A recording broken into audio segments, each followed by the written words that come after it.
I'm getting so old, I need an Yeah. ascot to hide the jowly chin. Is that why they wear the ascots? Is to protect the chin? Yeah. Nice. That's funny. man. Or turtlenecks.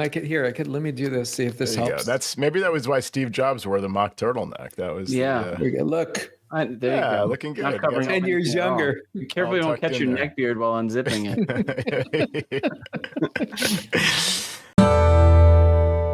Welcome to Command Control Power, the longest-running Apple consulting podcast. For over a decade, we've delivered weekly episodes filled with epic tech support stories, troubleshooting insights, discussions about managing clients and businesses, and interviews with industry colleagues and vendors, all tailored for our pro listeners. We also offer exclusive content through Patreon. This private podcast feed is designed specifically for IT professionals, providing valuable advice and guidance on tackling the more complex aspects of running your practice, working with clients and employees, and managing device fleets. With a modest monthly contribution, you'll gain access to a wealth of advanced Apple expertise, meaningful connections, and a community driven by a shared passion for Apple technology. Visit commandcontrolpower.com and click support to learn more. Command Control Power is brought to you commercial-free thanks to the support of our incredible community. We extend a special thank you to our VIP Premier partners, Adigy, the leading Apple device management platform, Tidbits Content Network, Watchman Monitoring, Cirrus Partners, Electrona, the makers of Patch, and our newest VIP partner, Scout IT. We truly appreciate our VIP supporters and all of our patrons for making this show possible. Thank you. And now, on to the show. Welcome to another episode of Command Control Power. It's great to see everybody. And Jerry, you're in a really cool looking background there. Which room is that in your The castle? ballroom. Yeah, the Yeah, ballroom, nice. that's the ballroom for the guest cottage. Oh, So they have their So own- the smaller ballroom. Yeah, Yeah. their own ballroom. Nice. To anybody who's watching us on YouTube, you will win a prize if you guess this location. Okay. Just write in and we'll get something for you. I'll get something for you. I'll pay for it. Sam's ceilings are painted though. That's got to be even more luxurious. Yeah, it's a very cool library. Yeah. I have no idea where it is, but Nice. Cool library. Searching AI. It's a cool library. This is our opening December show. So welcome. Okay. Wow. everyone. Wow. Yeah. Welcome to December. It's glad we made it this far. Roy in the chat wants to know if the Patreon fees contributed to the ballroom. Yes. Yeah. I think the Patreon fees paid for one tile in the lower left there. Yeah. Not The even a big smallest tile. tile. Small tile, yeah. But yes, so let's not speak of Patreon. This is a public show, but I'm going to tease one of the Patreon episodes as I've been doing lately. So we've spoken twice recently on Patreon about presenting our managed service offerings to our clients, designing flyers using Canva and ChatGPT, and how to pitch this to a client and how to present it in one page. And also, I've ventured into the realm of all-inclusive pricing. And so we've done some deep dives about that, including the most recent Patreon episode that we recorded with Tim Pearson. So those are the next two Patreon episodes coming up. And I guess as you hear this, they will have just aired. So those are ready and waiting for you as you're listening to this in the public podcast feed. There are some Patreon episodes that you can get just by pledging to us on Patreon. So those two most recent ones, including dozens prior to that as well. So we've talked about, again, Canva, ChatGPT, et cetera. This brought up an interesting issue that I had. I've never seen this before. I always encourage clients to just use Preview, right? The Preview app. You don't need to pay for Adobe. You don't need to even get the free Adobe Reader. You don't need to install the plugin in Safari to have Safari display PDFs using Adobe Reader. You can just use the built-in workflows. They're great. No issues. Every once in a while, there's an issue. And this is the first time I've seen a rendering issue. So when I exported my flyer about my managed service plan from Canva, it had these little like icons to denote each little section of the kind of like offering. And each of those little icons had a gradient background. And it's just a little like purple splotch with a gradient in the background. That's how it's supposed to look. But when I opened that PDF that I downloaded from Canva in Preview, instead of having each little icon with its own gradient background, there was one gradient behind all 4 of those icons. It was clearly like just a bug in the interpreter or whatever. But I thought that was really weird because I'd just never seen that type of issue in quite a while. Pretty sure it was in both Sequoia and Tahoe. That was my next question. Yeah, I'm pretty sure that it was right before I upgraded to Tahoe and it didn't fix it. I could be wrong about that. It could have been introduced with Tahoe, but it's not fixed in 26.1, for whatever that's worth. Not to get too off in the weeds, we talked on this Patreon show about using some of the available templates if you go to a Canva paid plan. Were those gradients from a paid plan or from a template, or did you actually create those gradients within Canva? Because that's Yeah, it came right from the template. Yeah. Oh, okay. Because I believe I had a gradient as well, and I exported it as a PDF, and I have seen no rendering problems on Tahoe. So it's very interesting. I did change the colors, and maybe the difference was because there's like a built-in gradient background, and I just chose like the start color and the end color, basically, each of those. And it's cool. It lets you save that, so you can easily click another object and then set it to the same exact colors without reselecting them each time. It's a nice system. The difference may be that yours is one gradient and mine is like multiple instances of the same gradient, which then triggers the bug. I don't know if that applies, but. And did you prove this out where on another OS of the Mac OS, it rendered correctly?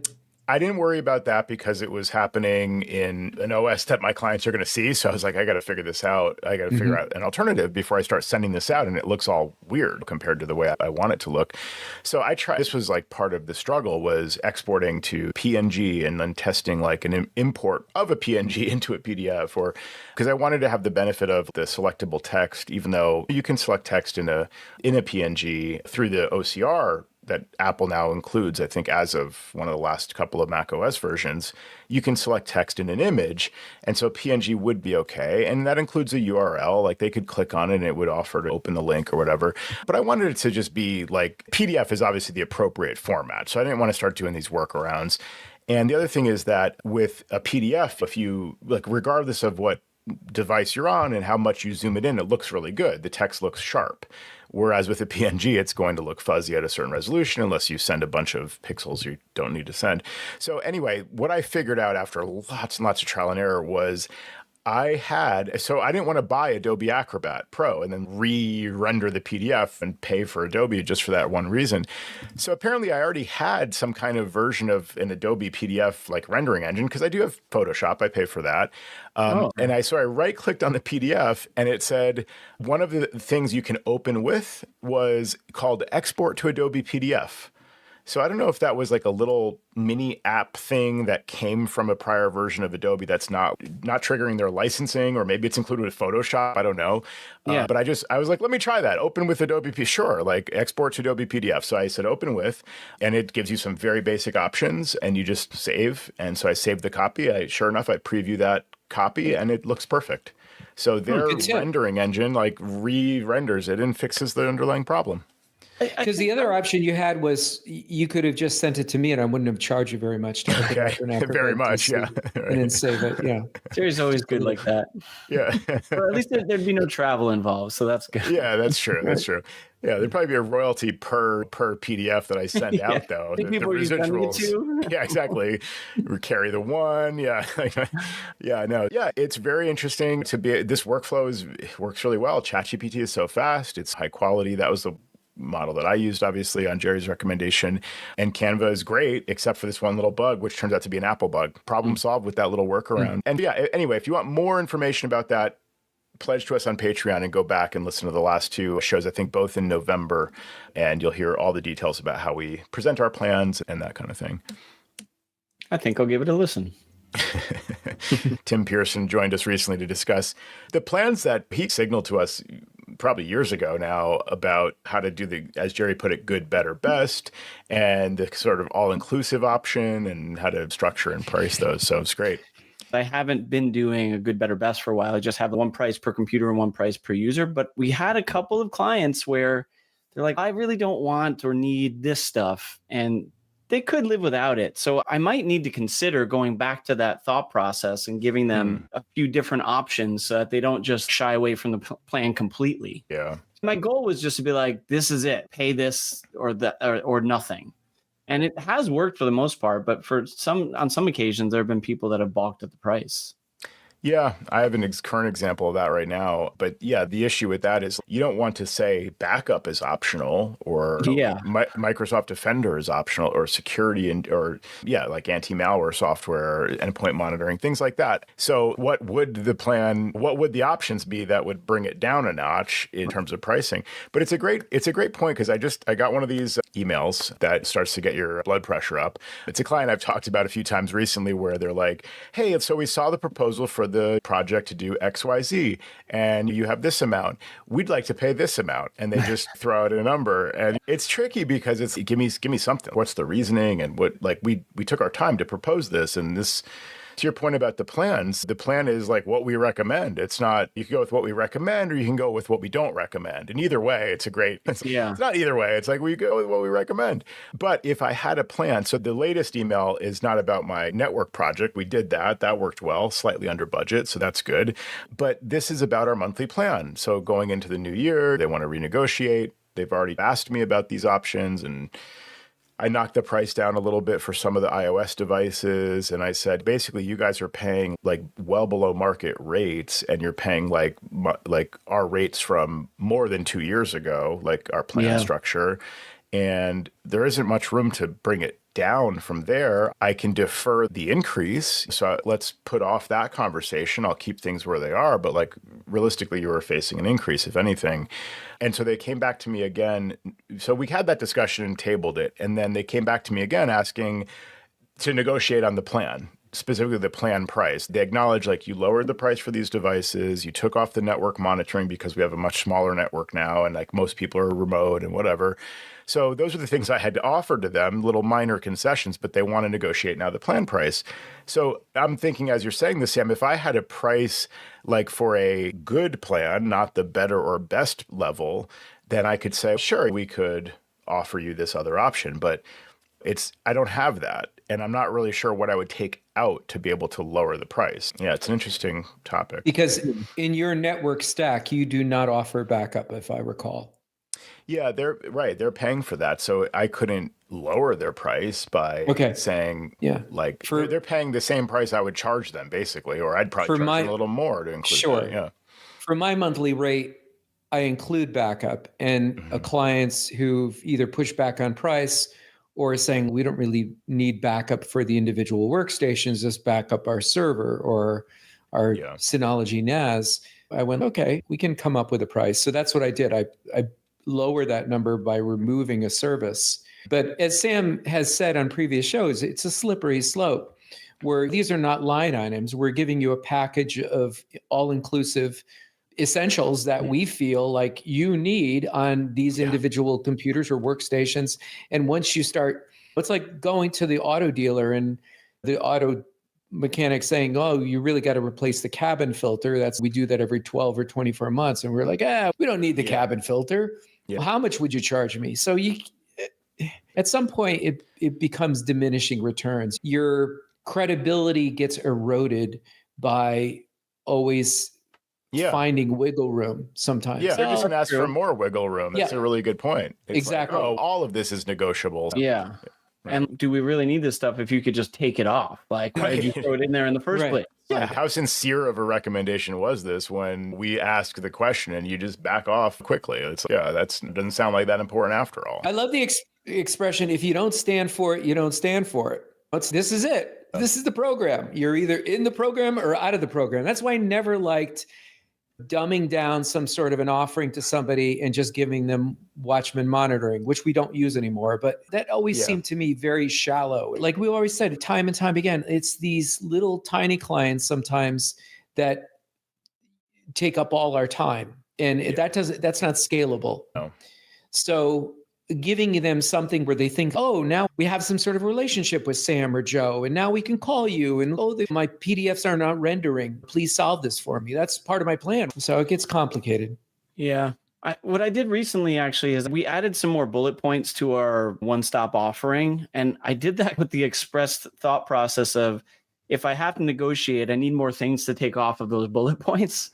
I was trying to add some things that are legitimate, but also could be considered removable. Just in this whole discussion, I think there are certain people you don't want to negotiate with because they'll see that as an opportunity and they'll attack. But there are some where I don't know. There are some clients where I feel like there is a little bit of wiggle room or give and take that you could offer and still maintain the relationship. But anyway, like to the original point, I started to think about a couple of minor bullet points I could add to just be there almost as a little bit of fluff. The reality, the real stuff that we're offering, but just I could remove it without hurting something that I have to still pay for and now not offer to them. Like even like simple stuff like we do something about access to company resources, which is basically access to Hoodoo that they can get all the stuff that we document about them. Like I could remove that and not hurt anything on my side. And yeah, you're still documenting, you still have access, but maybe they don't need access. And like reduce that price a little bit, just be like, okay, we'll take this off. Like something silly like that, where I feel like those are some things that maybe if you wanted to have wiggle room, you could try and take off. I don't know. Yeah. Just as I keep rolling through this, is some of my thought process. Okay, we won't defrag the hard drive every month. We'll take that off, and we won't rebuild the desktop for you like we normally would. You do it once every 2 months then instead of every month. Yeah. Yeah, it's tricky because you don't, on the one hand, you don't want to dumb it down or water it down. You have your offering, you do it right, and that's what you're getting paid for. And that kind of has a cost, and therefore that has a price. On the other hand, what happens when there's an existing client that's trying to negotiate to remain your client? You have a fish on the line, or maybe they're not even on the line. You have the fish in the frying pan, whatever, and you want to keep them. You want to have them for dinner. Sorry, this metaphor is going sideways, but you have the client. Like it's easier in theory to keep that client than to like market your services and make a new sale and whatever. So maybe you're willing to do a little bit. I don't know. On the one hand, I guess I could say we can't take any services out, but we could offer you a like slightly reduced price for 6 months or 1 year, maybe. Yeah. Like I don't know. Cash flow is probably tough. So I was going to say we could offer it if you pay by bank transfer instead of credit card and you prepay for 6 months or a year. Now I'd be even more willing to negotiate that number a little bit. Maybe again, with cash flow, they may not be game for that. Maybe I just say I could do this discount if you pay by bank transfer, maybe 5%. So I'm only giving up 2% because I'm still keeping the 3% that I would have been paying to the credit card company, something like that. Give them 5%. I'll give you another 5% if you prepay for, I don't know, 6 months. And if they say we could do 3 months, we've got a deal kind of thing. That's a good idea. Yeah. It's don't water it down, but yeah. Would that work for you, Sam? For me, I think that's an option. But to Joe's point, I don't know how many people would cough up that money up front, depending on the size of the company. Yeah. I do what he said because I actually just negotiated with somebody, but I do like the offering of saying, okay, we'll give it to you at this price for this year. And then what I did with the customer is we agreed to incrementally upgrade or raise the price for each year for the next 2 years to get it up to full pricing. And they agreed to that. Okay. It still shaves it off, but I don't know. I'm trying to do what I can. And I think, again, certain customers you're willing to do this with, and others might be like, no, I'm not going to budge on. This person's just going to keep trying to rob me blind kind of thing. It's an interesting one to say, but we're in the position where I would have wanted to raise their rates already. And so if I'm negotiating now, like, yes, I can give you a discount in the near term. If you agree to like this number in the long term, that number would be like more than what they're paying now. So it ends up just being like, it's the same price. It averages out to the same price you're paying now for the next 2 years. I'm still losing out in a certain sense, but they still think they're paying more later. I don't know. It's tricky. Yeah. It's like we both might feel like we're not getting a good end of the bargain, but I know. So we don't normally talk numbers on the show, but I'm going to throw out a number because I'm at a crossroads where I've been maintaining a certain rate for at least 18 months, maybe even, 18 months with a lot of clients, bare minimum 12, maybe some of them have been paying 18 months. And I'm approaching a dollar amount, which almost sounds unreasonable. Okay, so in my technology stack, as we'll call it, I've got Adigy, I've got Malwarebytes, we include Backblaze, and we are doing Electrona Patch, and we're also using Adigy's solution for patching. By the way, some who listen to the show may identify problems, but I've actually been running Patch and some of the Adigy auto update products side by side within the same profile, and they seem like they get along harmoniously. Okay. That's interesting. No one like And- takes over the job and the other one fails or anything. Yeah, like that. yeah. There doesn't seem to be any red flags. Anyway, but don't take my advice. put a pin in that. And Let's then, go back to that. I do want to go back to that. There is a race condition situation with that, and then there's the whole Microsoft auto update problem, which we haven't even talked about, but it's been going love on to for talk weeks. about But that yeah, okay. with So you go guys. back to your story. So you've got your okay. whole stack, and you make your offer. Yeah, so that's what it is, and I'm gonna throw out a number. And before I say it, I'm just gonna give the caveat to those of you who are listening in other parts where this sounds exorbitantly high. Don't We tell live them in where a- we are. We don't want to attract more competition. We've already got newcomers from California coming in. We're in the Northeast. Yeah. We're very close to New York City, not as close as Sam and Joe, but we're in the same ballpark. And our workstation rate per month with no contract, you could cancel at any time. Oh, and the other thing that's part of the stack is whatever This is such a hourly- good Yeah, prolonged like, tease I'm here. waiting for this number. Yeah. He said Are you it sure you don't want to? Oh wait, Jerry, you for don't want to. something else. Yeah, you don't want to tease this on put this on Patreon. You're going to No, give the I number don't. I'm publicly. feeling generous. It's almost right. Christmas. It's Okay, almost nice. Hanukkah. I'm feeling like my heart is like the Grinch. It grew. How many sizes, Sam? You remember these things? 10 times? I don't know. 10. Yeah. Yeah. I don't know. Yeah. My heart is growing because I love you all. Now I lost my train. Sorry, man. This is- Sorry. Save it for Patreon then. You can't do this to older people Oh, because sorry. we lose it. No. So the other thing that they get is whatever our hourly rate is, they get 20% discount. Yeah, off the that's top, solid. other than special projects like mail migration or something like that. Okay. So my number that they've been paying now for at least 12 to 18 months is $95 a workstation per month Nice. with no obligation, nothing prepaid.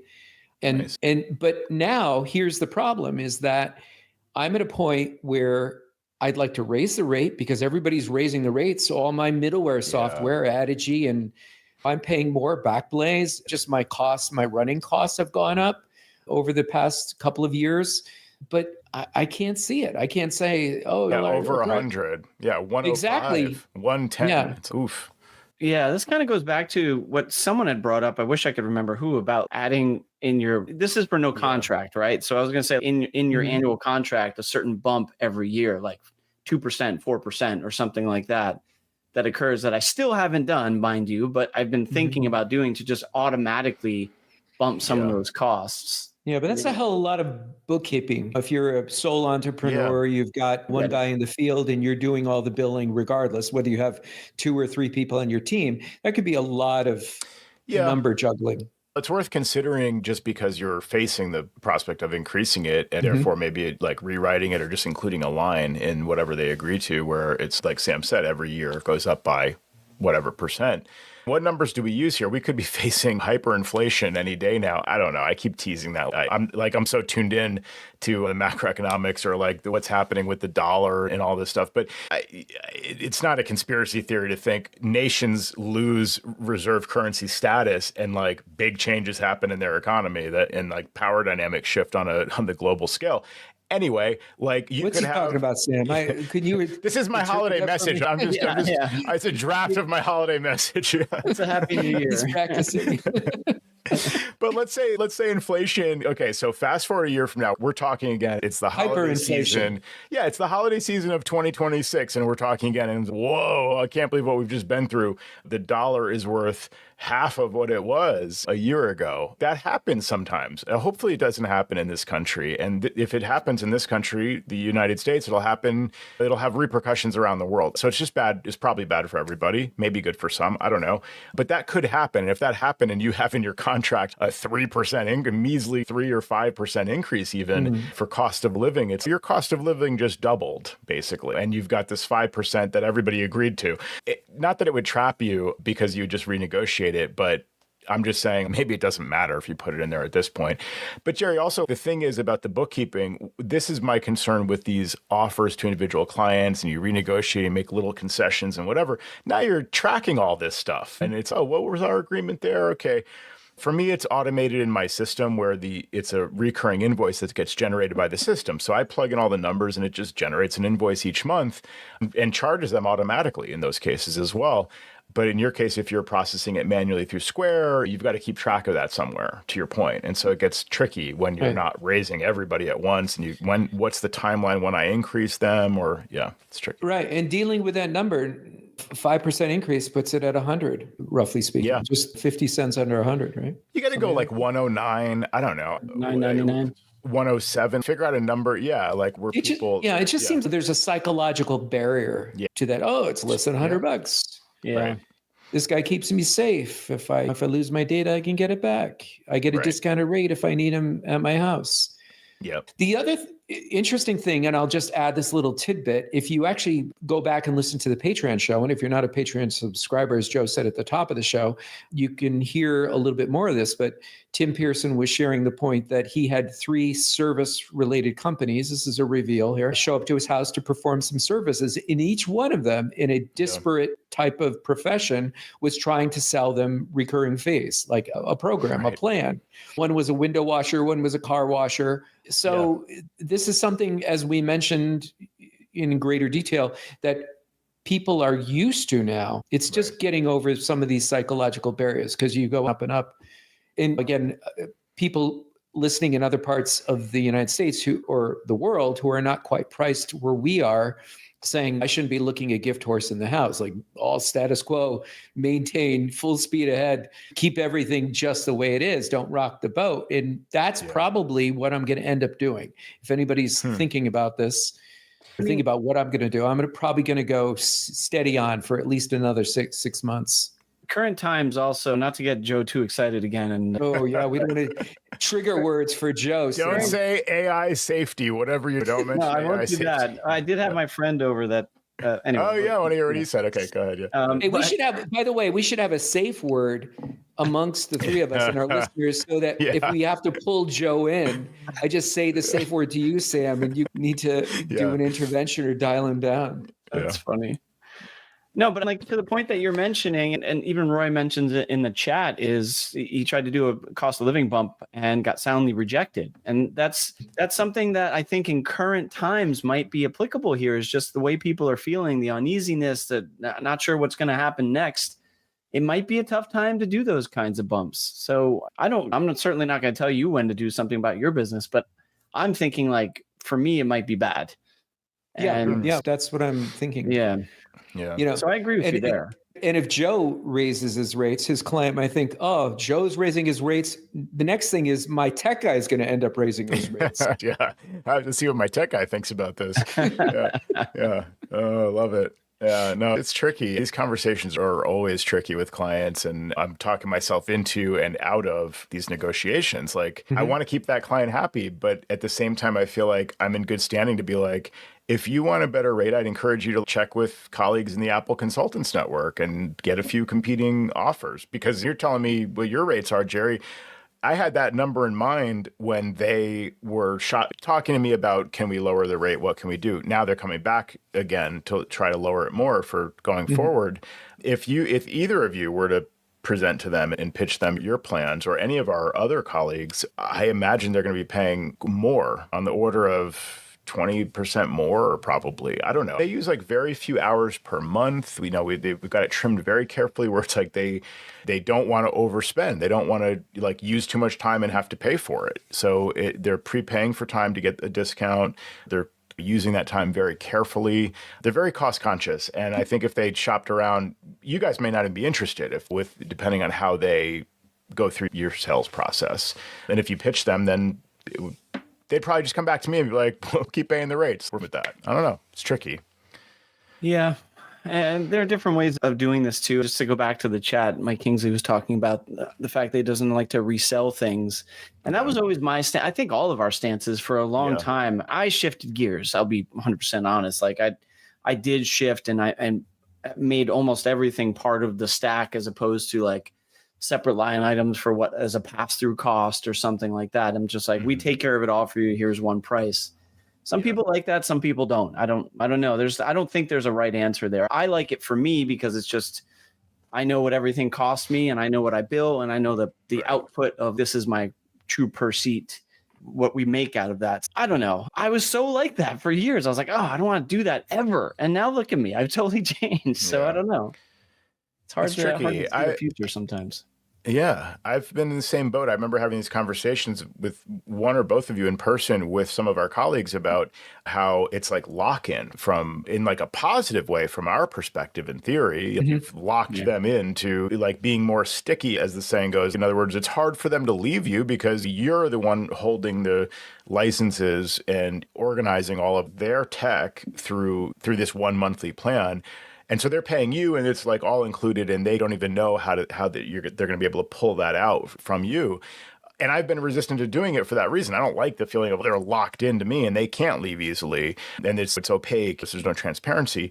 But then again, I have clients who it's hard to get them to sign up for something, even if they agree to it. Hey, you don't have backups here. I need you to have backups. That's a prerequisite here. Okay, just tell me what I need to do. All right, I'm going to have you sign up for Backblaze and put in your credit card info, and I'm busy, and then they can't get them on the phone and whatever. And so it's like there's things go on and on where it would be so much easier if I just included this. They're already paying me, like they already have their info, we're already charging them regularly. If it was just included with my plan, it would be actually way more convenient for the client. And this client, this one I'm thinking of now, is not likely to be going anywhere. It's not about holding them more firmly. It's just about convenience for both sides. Maybe a little markup on our side for managing it and passing through the cost or whatever, but mostly it's just for convenience. But I do want to say that I don't feel like I want the client to feel like they're stuck with me. I do want them to feel like they could separate. So even though I do the resell and bundle everything in, I always try and tell them, listen, if we don't work out, you can separate. It's not just because we're managing this for you. So I think I have that in the back of my mind as well. I don't want to be sticky. I don't want to be like, oh, now it's a horrible pain in the butt. Yeah, totally. I don't know. It's tricky though. There's pros and cons on both sides, and it may depend on the client and the consultant, obviously, in those cases. Yes, sir. So Joe, tell us about Microsoft Auto Update. Oh yeah, let's go back. Thank you. Yeah, I was on a client machine a month ago now, and I was doing some updates. Certain clients say they're retail or whatever the industry is, they want us to handle updates sometimes. So the Mac should auto update, and we have that set up in certain ways, and sometimes they don't or whatever. And we just connect remotely and we do some like Mac OS updates and just check all the basics for these certain clients where it's a little bit more of a concierge thing like that. So I was physically looking at a computer remotely and doing these updates and things. And I notice in Electrona Patch, my little patch menu in the top right, I see that it's got the red dot on my icon. So I click it. I see that there's 2 updates available. And I'm pretty sure one of them was Microsoft Outlook or Microsoft Excel. I can't remember which of the 2 Microsoft apps. And another one was something else. And I don't exactly remember. It might have been 2 Microsoft apps there. So I did the update. I noticed that it does a little thing and it should turn with a green check or whatever, green, and then go away. But it lingered there and I wasn't sure if it had completed. And that was just my first clue. Turns out it had nothing to do with patch. How did you update? I just clicked on update all in the patch menu because it makes my job easier too. That should happen automatically when they quit the app, whatever. But if it doesn't, when I'm on it, I'll just update it using that method. I would imagine in the menu, I don't use that particular menu style. Okay. It's the same as going to terminal and doing the patch update all. Exactly. Command, Same deal. Okay. Yep. So I could have done it remotely but yeah, I'm on the machine. I just click it and they flagged that in my head, but I moved on and I forget honestly if I even checked like opening because one of the apps wasn't even something that they used and the other one, whatever. But so but there was an initial like delay or glitch or something happening with the patch menu. It didn't exactly proceed as quickly as I thought it should for those 2 updates in the moment. And I just flagged it in the back of my head and moved on because it looked like it did finish and all. Next day. Now, one question. So I use patch as well. I don't know exactly how it works. It's just a magic thing for me. Yeah, I'm simple caveman. Does the little menu have to phone home and then is there any kind of server side thing going on or it's just all local to the machine? Because that's what I'm wondering. Yeah, it's a good question. So from what I understand about the architecture is like as you deploy the configuration profile and it lists how you want patch to function, update all the apps all the time, how often do you want it to run, whether to interrupt the user or not, do not disturb, whether to respect meetings, all okay. But you're saying that it didn't go to the red dot didn't go away right. Yeah, there was a delay.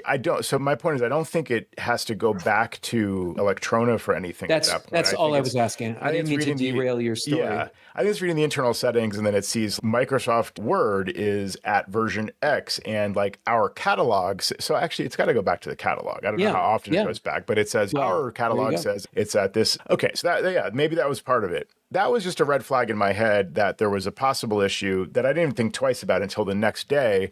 A client reached out and said, I'm supposed to have Microsoft Excel, I think. It's like, what's going on here? So I connect in and I see that Microsoft Excel is a question mark in the doc.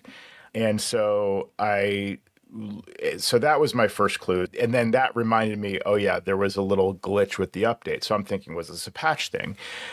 So then it happens on another machine, and it's like Microsoft Outlook, and they go to open Outlook, and it has the Microsoft Chrome icon. I could be misremembering this. Maybe it was Chrome was Excel, but literally what was supposed to be named Microsoft Excel has like a Chrome icon, or vice versa. It was really like weird stuff. So I posted to the patch channel on Slack, and then somebody directs me to, this is a known issue. It started happening with Microsoft. It's not patched, not a known issue with patch. It's a known issue with Microsoft Auto Update that happened like this year in April 2025. And then like maybe got better. And like now some people are talking about it again. And I'm one of them, luckily. What it looks like is happening is that, like, first of all, Microsoft Auto Update is having trouble identifying like which app is which in your applications. It doesn't identify it based on the name, which makes sense because maybe the name could be renamed or whatever, but it uses the bundle identifier. Good. Okay, that sounds like best practice. But for some reason, I don't know if it's getting the wrong result or I don't really know. That's part of it, it seems. And the other part of it is that people are reporting all different apps that become other apps. Somebody mentioned their VPN app. It has nothing to do with Microsoft. It's deployed through Jamf in that case. And it's like their VPN app. And it got renamed to Microsoft Excel or vice versa. So the common thread is that some app, and it could be two different Microsoft apps get masquerade as each other or get renamed as each other, but it could also be that a Microsoft app gets renamed as, or an existing app that's non-Microsoft gets renamed as a Microsoft app. So it's like, there's some weird thing that I call it a race condition or something. I don't know if that's the right term, but it's if two processes are competing for like, Microsoft is trying to do some updates, and in the past, updates have been a one-by-one thing. There's an installer process, and Apple controls that. There's a queue, and there's a get in line kind of thing. And if you're literally running the installer app, and you're looking at the installer like window, Chrome doesn't install like this, but it's like install Google Chrome. It will say waiting for other installations to complete. This has been for decades now, probably. Yeah. And you know this, you remember this, you've seen this a million times, and it's okay. So there is a background process. Like this vendor whose installer I'm using, they're using the package format and it's opening the installer app. They have no awareness of other installations that are happening on my Mac. That's not their business. That's my assumption is that's the installer process or some other mechanism there. So to me, it seems like if two different installers can interfere with each other, one of them being driven by Adigy maybe in some cases, one of them being driven by Electrona Patch, one of them being driven by Jamf, and the other common thread being Microsoft. I haven't heard of this problem happening with two non-Microsoft apps interfering. Have you, Sam? No, I was trying to raise my hand like Jerry. So yeah, what do you got? No, I had a question though. In that situation, are you disabling the Microsoft Auto Update feature? Well, now I am. Yeah. Okay. So that was my question. Yeah. So this happened in version 4.8.0, like a month ago, and this was like reintroducing this problem from version whatever it was back in April when people first started reporting this. And I started a thing with Microsoft, whatever, a ticket. Their support says this is an Apple issue. Yeah, no, like literally they're like, you have to talk to Apple. And I was like, but your installer is malfunctioning. I think maybe you can't fix it, but you want to know about that, or your engineers want to know about that. So don't close my ticket. Well, sir, we don't have Apple. We can't help you with Mac related issues, Mac OS issues in your Apple, whatever. Like they're explaining to me, they're trying to make me go away, basically. But eventually they just acknowledge this is a known issue. That's maybe a bug that has recurred, and the engineers know about it, and we're going to close your ticket as unresolved. So it's okay. Oh my God. As long as somebody knows that there's still an issue. Yeah. But so did something change in Apple? So did Apple screw up? Microsoft wants to claim that they did, where maybe the installer process that says one in, one out in the queue is now saying, like we could probably do a few installations at once. That's fine. We could run that in parallel. We've got Apple Silicon with 4 efficiency cores or something like run as many installs as you want. I don't know if they started to change that, and Microsoft was like that triggered a bug in Microsoft. I don't know, but it's a big problem. And so they told me try update to 4.8.1. They were telling everybody in the auto update. So I did that, and I got another report of it, and I said, I don't want to deal with this. So I ran a command that sets the auto update process to check manually only. So on all my machines, I just pushed that out by Adigy, and I haven't seen any more instances of it since doing that. So it clearly seems like it is an auto update thing. Yeah. And since I'm using patch, I guess I don't need auto update technically. So yeah, I think in general, auto update could create that situation. I didn't know of this issue, Joe, so I'm not speaking of with experience there, but what I've done is similar to your command. I put a configuration profile that turns auto update off as well and just locks it in. And this way it doesn't try and interfere with patch or any other third-party product in trying to update. But I had not heard of that sounds crazy, but I had not heard of that. Yeah, it does. Just like an app turning into another app is insane to me. No, you immediately think. So I thought of a couple things. I thought user error, definitely. Yeah. Somebody deleted their thing and it's a question mark now, whatever. And then I'm like, Google Chrome? It's Microsoft Excel, but it's the Google Chrome icon and it says made by Google. I'm like, I don't know how my user did this. That's weird. Yeah. So then I think, okay, Microsoft, people are saying, oh, they're doing vibe coding over there where they're using AI to code the auto update. I hope they're not doing that. I don't think AI, that's a trigger. Yeah, I know. Oh, yeah. No, but the issue, I think of supply chain attack, because if somebody could get into Microsoft Auto Update and put in a backdoor that could be triggered by, I don't know what, that could install malicious software, maybe it's malfunctioning and it's starting to like spew garbage on your system or rename your apps. To me, it's like an example, because you should never have Microsoft is a third party, sure, but they're like one of the most important third parties on any platform. It's like Google or Apple. Those are the huge companies that have similar kind of stacks of hardware, software, and apps. Ecosystems, you wouldn't expect Microsoft to have a data loss bug like this in their auto update function of all things that's deployed to like millions of endpoints. It just doesn't happen. And it happened once already, apparently, and I didn't see it. And now it's happening again. I don't know. I'm like thinking, supply chain attack, or it's got to be like just a bad, I don't know, like again, interaction with Apple's, something that Apple changed and Microsoft maybe, or they just screwed up. I don't know. Yeah, and they're blaming Apple. Yeah.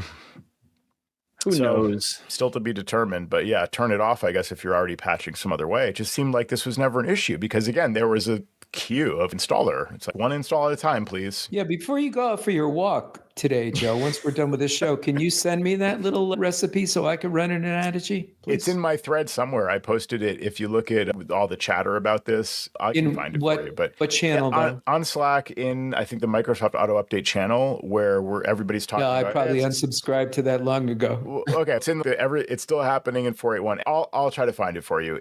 That's all right. Jerry get it himself. He's a big boy. So it's a default write command that just basically sets the preference that when auto update like checks its preferences, it says, okay, I'm set to run manually, so I'm going to do nothing right now, is my understanding of it. But Sam, I think you're doing the same thing with the configuration profile that just sets the same key probably. Yeah, it's the same thing. It's just the profile doesn't allow the user to change it back. So that's why I do it that way. I see. Yeah, but yours is a stinking Jamf thing, and that's not going to help me, right? No, it's a profile. Send that to me. Send that to me. I want that. Yeah. That's nice. Yeah, I didn't want to send the profile. I figured a preference is easy for me to understand and send, and just it's like a Band-Aid for now, really. But we're coming towards the top of the hour, by the way. And before we wind up, I know we have a little bit more to discuss, but I do have a story to share that is right on the heels of what you shared, Joe, of another Apple product masquerading as something else. And Okay. we'll let's end the hear show that. with that. So What do we Okay, have? we'll end tease the it show up. with that. Yeah. All right. I've got a couple of tips here I wanted to get to, but maybe this will have to be a future show. I've got a whole topic on how we use that Omega character that I mentioned to you guys, where it sorts at the end of the list. So we'll tease that. I think we talked about that in Patreon maybe, and there was a pop quiz there. But okay, so the real tips though are that, so when your 1Password asks for your master password on your Mac every 14 days by default. I haven't shared this tip with you guys yet, have I? No. I don't think so. Okay. You got to check them off when you use them, I James. know. I meant to maintain my notes here, but so I have two 1Password tips actually. So the thing is, on my phone, when I'm out at a coffee shop or walking around or whatever, and I'm paranoid. There's cameras, right, looking at the register. Here we where go. you're Another standing trigger and word. checking out. Yeah. So sometimes you go to sign into something and okay, the password's in 1Password, so you want to just let it autofill. Cool. So far, so good. But 1Password jumps up on your phone and saes enter your master password because it's been 14 days, it's required every 14 days. I don't want to sit there and type that password. That's a pretty important password for the cameras to observe or whatever, somebody's shoulder surfing later or presently. So I don't want to type that on my phone. So now I'm like, okay, dismiss that prompt. I'll figure out another way to get in or something. It's just an annoying struggle. I just want it to work and I want it to just use Face ID in the phone. It can do that. So the thing I didn't know is that's a preference you can set. How often should it ask you? And the point of that setting is just that it's a reminder to you so you don't forget what your master password is because you're using biometrics all the time. So my kind of balance for this is I always have a Mac and a phone at the very least. So the phone I set to don't ask ever for the master password. Just rely on Face ID on the phone or Touch ID. On the Mac, sure, ask me, because typically I'm probably not with other people like in person, whatever. I'm not worried about the cameras there on the Mac as much. Or on the Mac, I can like Touch ID to unlock my Passwords app and tell me if this is bad design, but I might have my 1Password master password in there where I can just copy and paste it without revealing the password. That's probably bad because it's like a single point of failure, or it's not a single point of failure, but it's just, that's the keys to the kingdom if somebody gets into that one. It's not separated, but What can you do? There are sometimes you have to make certain concessions as long as you're technically aware of what's happening. I think, like, for instance, I do the same thing on my phone. I set it to never as well because, it is using biometrics anyway, like secondary, not just unlocking your device, but also unlocking the app uses biometrics, right? And on a mobile device, my master password is a little complex. So, like, I don't want to be doing that and messing it up and then same. Or if I like walking the streets of the city and trying to do something fast, it would just make me frustrated. Exactly. But that was the idea. Yeah. I don't know if maybe the Mac, like you said, I like the 14 days or whatever the time frame is, because I think it's more possible on the Mac. Yeah. Not that we would, but it's more possible that you could unlock it and turn away or something. And then everything's a little bit more easily accessible to somebody. Where on the phone, it's not really as likely, I would say. Now, so that's a good question, because I think your assumption is that if you don't enter the password, then is it another level of locking, basically, that it's requiring the password after 14 days, that it's refusing biometrics? There's no cancel on that prompt. Because I thought, okay, there's a reference to this where somebody from 1Password says the requirement to enter your account password is primarily meant to be a memory tool to help you remember your account password by requiring that you occasionally retrieve it from memory, your brain, and type it in.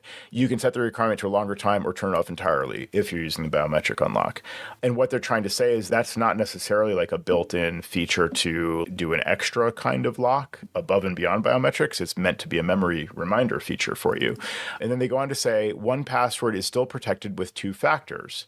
In this case, your phone, something you have, and your biometrics, something you are. So I guess, but it's still, there's a philosophical component to this where it's like, if you're not worried about the memory problem of this, like, she just turn it off everywhere because technically it works. And as long as you can biometrically unlock one of your devices, you can then use that to reset your 2FA. So it's like it still seems like you can get in if you have an unlocked device with your 1Password account. I have my emergency kit on a piece of paper in a safe somewhere. There you go. So but I don't know that everyone would do that. They see that emergency kit, they're like, I don't know, I'll just delete that email or whatever. They can. I'm not sure. Yeah, I'm not sure how many individuals, because I know from a business you can manage it, but I'm not sure how many individuals actually pay attention to that emergency kit. Yeah, no, that's true. It's probably good to. So the other thing with 1Password, have you guys seen this double prompt for passkey stuff? I find this so annoying with you're enrolling in passkeys. You go to, here's one example. You go to any Apple website. It doesn't matter if you're trying to log into somebody's custom store or Apple Business Manager or whatever number of sites. The first thing is always, I'm certain you want to log in using your primary iCloud account. And I'm like, cancel, use different Apple ID. Yeah. And then I put in the other Apple ID, and then I'm going to log you into that original iCloud one that I already suggested anyway, because you probably entered the wrong thing. I'm just going to go back, and I'm like, nope, still no, nope. Give me the password field. Okay, fine. So you jump through the Apple hoops. That's Apple in particular, but other companies like Amazon, this is where I've seen this. I'll log into Amazon, and then Amazon will just show me a screen. Nothing happens. And I'm like, what the heck is going on? I successfully authenticated because I put in my username and password, or it auto-filled, obviously, and goes to a white screen. 1Password, I've gotten to just ignoring that thing, but there's a little prompt in the corner that's like the little symbol for 1Password, passkey, something or other. So the trick that I finally figured out was that when it goes to this empty white window, 1Password prompts to unlock itself to save it, to then offer you to save a passkey or really to enroll a passkey. If I close that 1Password prompt, I'm just stuck on a white screen at Amazon.com. So it never advances. It doesn't really know what happened. And this is something to do, a side effect of 1Password, I guess. The correct solution is to click the little hardware token icon in the 1Password prompt. I never knew this. I just tried it one day. So you click this little, it's like a little, it looks like a YubiKey thing or something. It's like a little hardware token icon in the 1Password popover window in the corner. That will. But isn't that a standard Apple popover for the thing that looks like a YubiKey? No, it's before that. So it's like it's the 1Password version of that, because 1Password I have configured as an extension. So you click that little icon, that brings up the iCloud keychain built-in, the thing I think you're describing, the built-in passkey prompt to enroll a passkey. Or you can cancel that prompt and Amazon realizes you canceled, and then it actually does advance.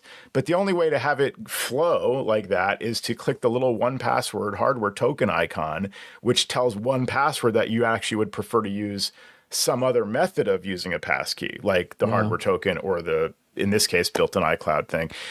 So it's just a tricky series of like hurdles, and this is where clients get stuck. But there you go. Just it's so confusing, and we can do all this stuff and navigate it and screw it. I'll do this, I'll do that, and we're in. But just the average person trying to, like, we tell them, oh, you got to use 1Password because you'd be safe. Apple's offering for me to do passkeys. That's good too. You could do that too. Right, you could do that. Yeah, why not? Yeah, why not? And then they get this S show of different cascading prompts. And I love the way you described the very first problem of Apple suggesting the wrong identity for multiple times. And inevitably I'll do that. I'll find that it'll be very frustrating for me to get into an Apple Business Manager situation where I'll try to log in with one client ID and they're giving me a completely different client.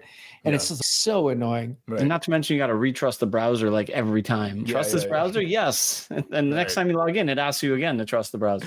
You just imagine them laughing. Trust the browser. He wants to, he thinks we're going to trust him, or thinks we're going to trust his browser. That never works. It's like Apple's laughing at you behind the scenes. Yeah.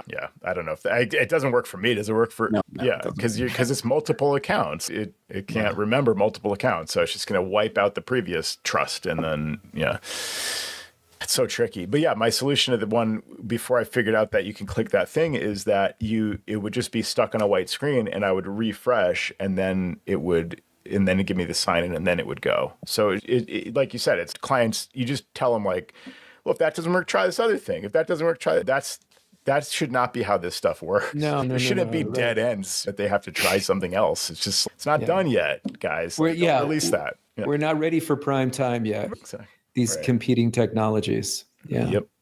Really sad. Joe, didn't we have two listeners call in and share something? Reminder. One was from Chris Hart, and the other was from a gentleman who was talking about how Backblaze, really important here. Go ahead, Yep. take the ball. Yeah, and so run with both it. on the topic of backups, Jerry described his MailChimp debacle where, for years he's been accumulating a database of his clients and sending newsletters on a very regular basis. And all of a sudden, all the names were gone and all the emails were gone and the whole database of contacts was gone. And there's no way that MailChimp could help you recover your data. And so Chris Hart wrote in with a suggestion for this Skyvia. Skyvia. So it's skyvia.com, and they have a backup for MailChimp. They have a way of backing up MailChimp. So Chris recommends that you can just use a free account and you just set a reminder for yourself and you go in and you click a button and it backs up your MailChimp database of your audience, as they call it. Or you can pay Skyvia for the automated backup of MailChimp. So there are options out there. Sounds like a pharmaceutical drug that they I know, advertise. right? Yeah. Or they had one name to come up with, and let's do something where someone could accidentally call us Skivia. Skivia, yeah, or Skivy, yeah. Yeah. But do they have Cloud Miros backup? That's the big question. That's right. That was taken, so they had to go as Skivia. Yeah, so that's a good tip from Chris, though, for people in the same situation as Jerry there. The other one was a listener who pointed out the fact, this is Colin MacArthur, who pointed out that Long time, first time. Yeah, long time, first time. I'm a regular listener of your Command Control Power podcast and heard your advice on backing up iCloud-based files. I also signed up for Backblaze because you all recommended it so heartily. You recommended it, Joe. The email went to you, so he's kind of blaming you. Yes, Well, fair. Yeah. So I thought you would want to know that Backblaze has quietly changed their policy on backing up iCloud files. They don't permit it anymore. So this is the exchange with their support team. Thanks for providing that. Unfortunately, the article you followed in your measure is now defunct. We're working on taking it down as we speak. So they're responding to Colin's email about the fact that there's an article on Backblaze's website, which still loads as far as I can see here, because they're apparently still working on taking it down, that you can turn off the optimize Mac storage option, as you all know, then therefore the files will be downloaded to your Mac and then they'll be backed up to iCloud. And I followed this recently in regards to Google Drive for a client. She was sending me these screenshots of error messages about files couldn't be backed up. It was from Backblaze, and they were referencing something in a Google Drive location. And I said, oh, okay, let me research this. So Backblaze similarly has an article about Google Drive. To back up Google Drive, you just need to make sure that it's set to, I forget what they call it, but keep downloaded, basically.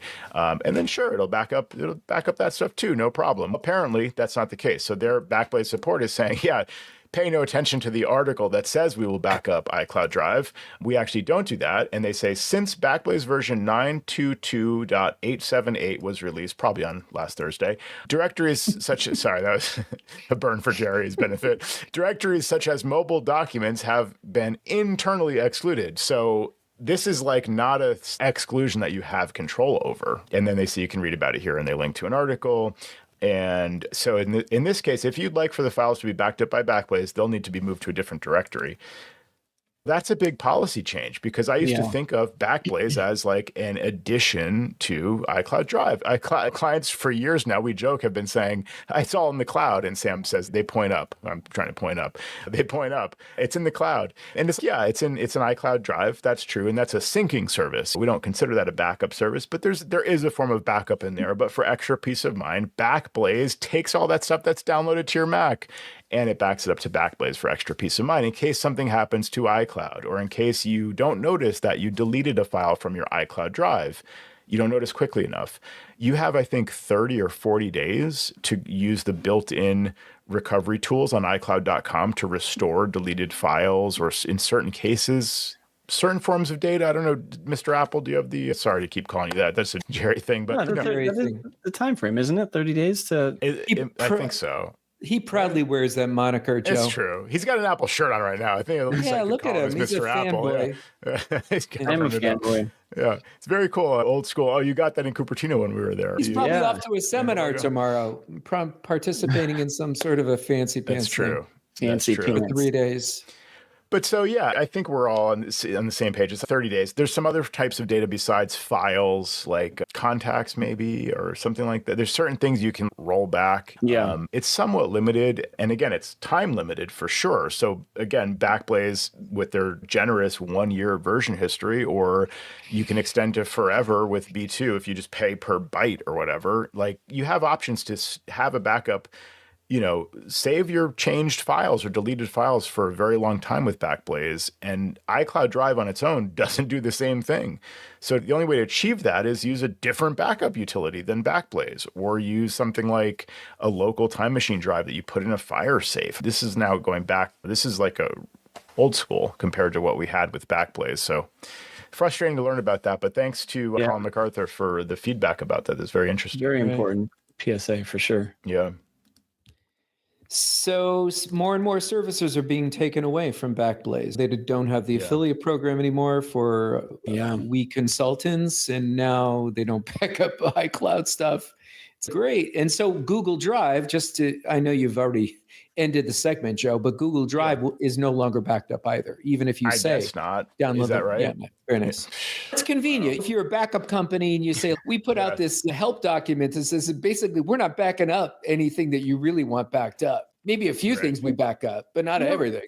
Yeah. We can talk about this more another time, but I'm just curious why, because you're still limited to the space on the drive. It's not like you're backing up endless amounts of cloud data. You're backing up what the user can keep on the drive. So why is my question. Why? I think they ran into problems with versioning. Some sort of coding mumbo jumbo that Apple does that somehow was not simpatico with their backup system.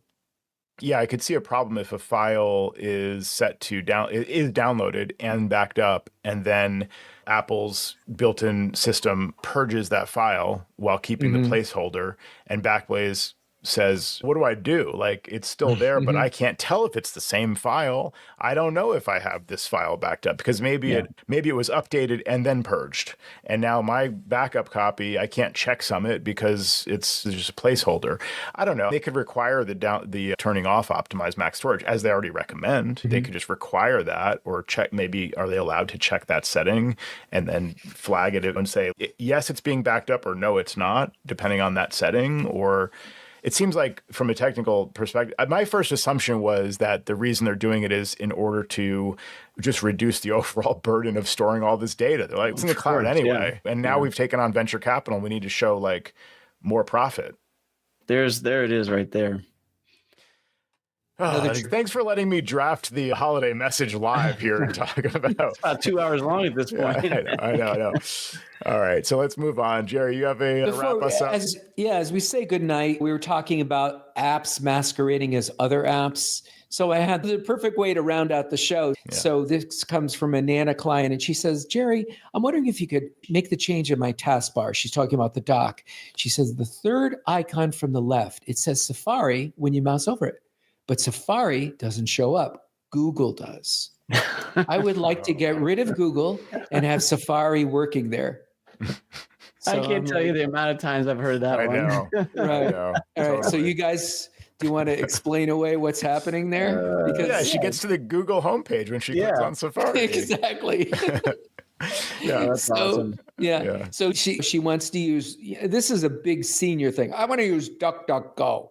It must have been featured in the ARP magazine. Yeah, that's my first guess too. Yeah.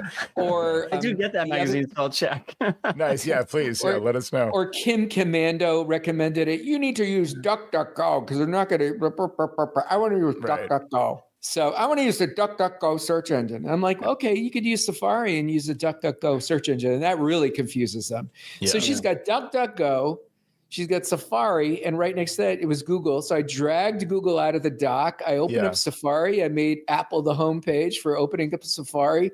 Nice. Or anytime she opens up a tab, and Bob's your uncle. Nice. Man. Yeah. Classic. You're an interpreter. That's like a large part of what we do, is like understanding what they said makes no sense sometimes, and what they mean is what you just described. Yeah. Understanding Nana speak, basically. Yeah. My Safari's Google now. Right. How do I fix that?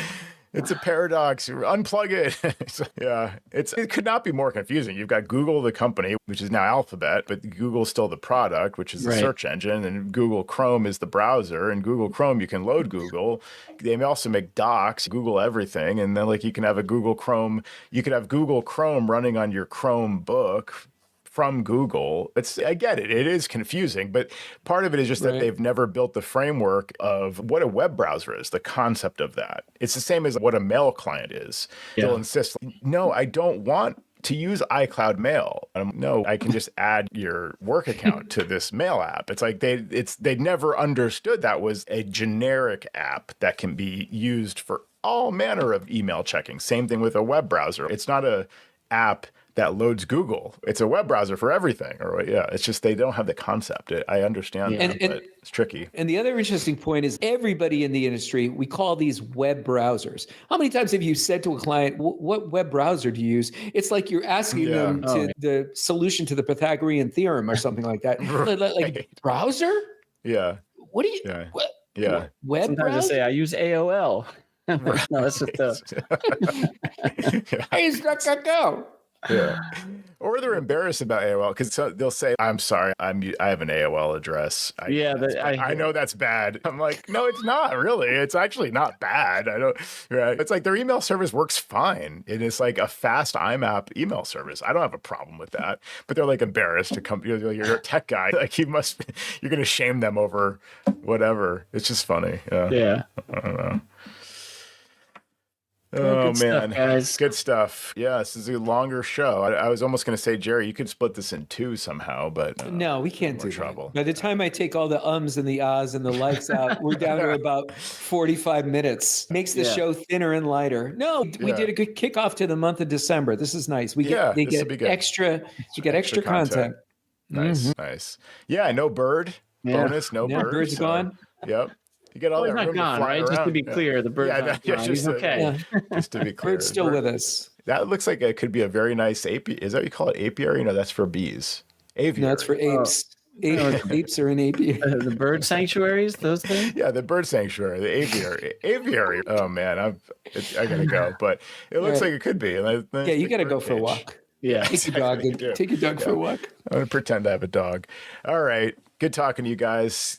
And I guess I should do an outro. Thanks, everybody, for listening to another episode of Command Control Power. Check us out at commandcontrolpower.com. Pledge your support, and we'll see you next week. Special thanks to the following community members whose strong monthly support has sustained us for all these years. Ryan Gowdy, CoreCompetent.com.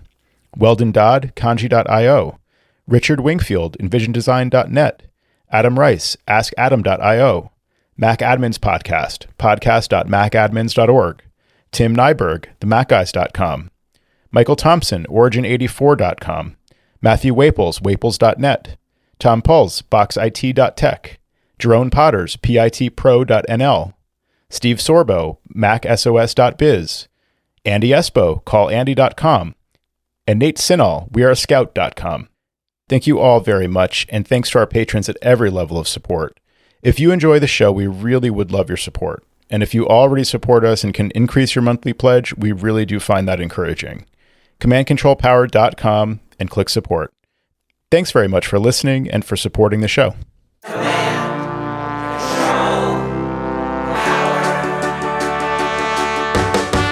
Jerry does his voices of customers of all kinds. Am I on the cloud?